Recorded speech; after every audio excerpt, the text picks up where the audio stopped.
Zaprezentuję, jak szybko i estetycznie możemy wykonać komin systemowy elewacyjnymi płytkami Klinkero. Klej jest doschnięty, komin загruntowany i przystępujemy do nakładania kleju dyspersyjnego Thermolab D. Thermolab D nakładamy trochę grubszą warstwą, używając pacy zębatej o grzebieniu minimum 4 mm, ale zalecamy 6 mm, wtedy uzyskamy pełniejszą fugę. Musimy pamiętać, aby kleju nie nanosić na zbyt dużą powierzchnię, gdyż zacznie nam on zasychać i nie zdążymy przykleić cegiełek.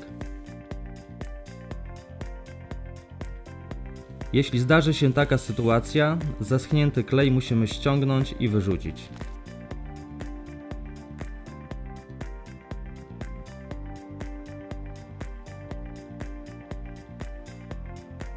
Po nałożeniu kleju formujemy pasma. Musimy zwrócić uwagę, aby pasma kleju były ułożone prostopadle do cegiełki, ponieważ ułatwi to nam docisk materiału, a przede wszystkim w miejscach, gdzie będziemy chcieli wyprowadzić fugę, mamy klej do jej wykonania.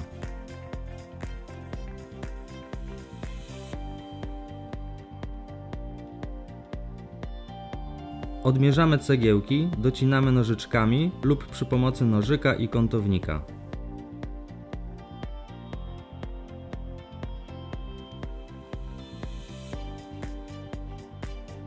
Cegiełki przyklejamy do komina, pozostawiając fugę około 1 cm.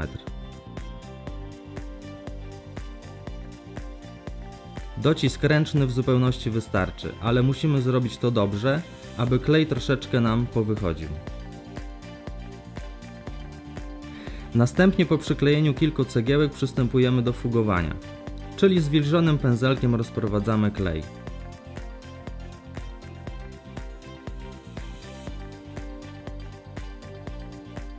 Musimy uważać, aby klej nie powychodził nam na cegiełki.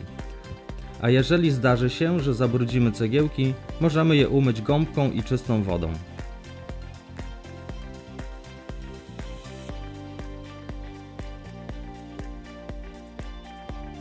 Po doschnięciu kleju, czyli mniej więcej po 3 dobach, malujemy komin impregnatem, który możemy rozcieńczyć w stosunku 1:1 i tym sposobem wykonaliśmy komin, który do złudzenia przypomina cegłę klinkierową. Całość prac zajęła nam około 40 minut.